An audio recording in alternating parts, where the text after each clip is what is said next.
Сәлем бәріне, қалдарыңыз қалай? Бүгін мен сіздермен үй жағдайында бет күтімінің жасау кезінде қосымша бетіміздің салбырамауына және әжім түспеуіне арналған жаттығумен бөлісетін боламын.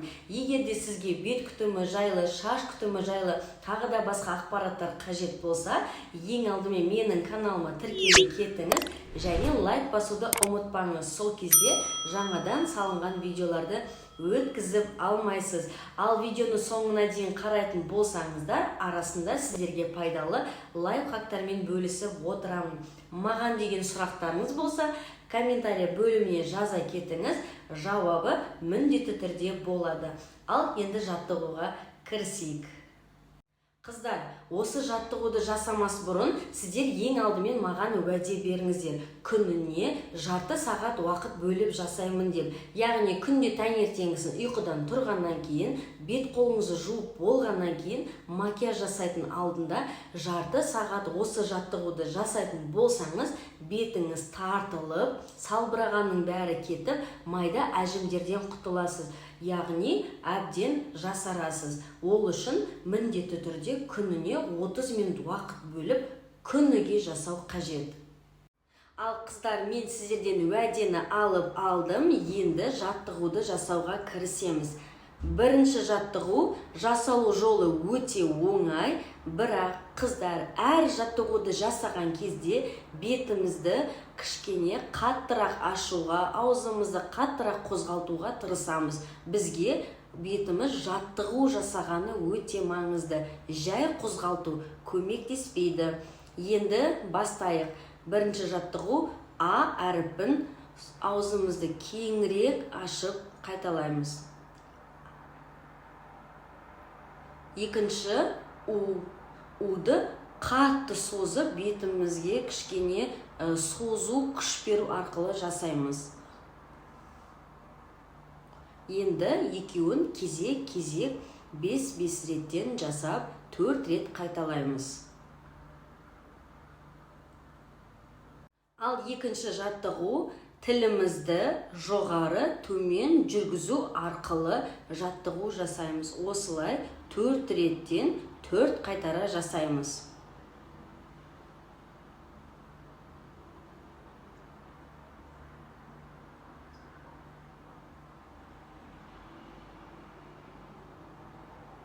Міндетті түрде барлық бұлшық ет жұмыс жасау қажет.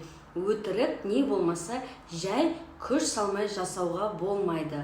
Ал екінші жаттығудың қосымшасы аузымызға ауа жинап, қолымыздың көмегімізбен шығарамыз.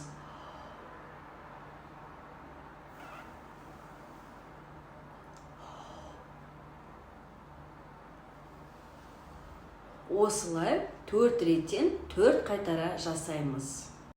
Енді үшінші жаттығу. Дәл осылай қолымызды бетімізге қойып тұрып, алдыға қарай бетімізді созамыз, яғни тартамыз. Бірақ қолымызды қозғалтпай, күліп қайтадан қалпына келу керек. Қараңыз.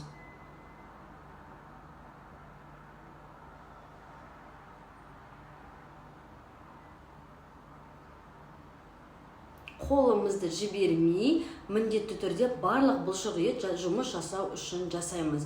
Ал осы жаттығудың қосымшасы дәл осылай және де оңға және солға қарай жасайтын боламыз.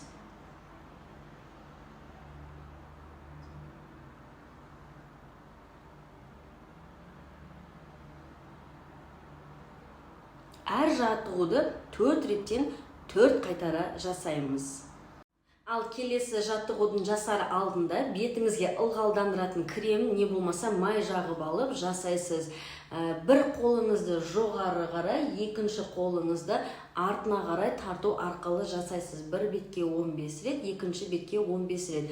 Қолыңызды қойған кезде міндетті түрде бұлшық ет қолыңызды бетті жоғары қарай тартқанын сезу қажет. Осылай тез-тез жылдамырақ жасау керек. Сол кезде беттегі қан айналым жақсы жұмыс жасап, тері жинақы болады.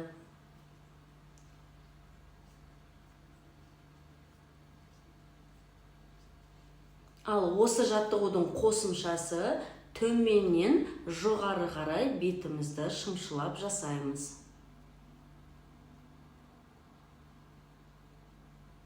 Ал енді ең соңғы жаттығу осылай жасалынады. Міндетті түрде ерін және бет бұлшығы жақсы жұмыс жасау қажет.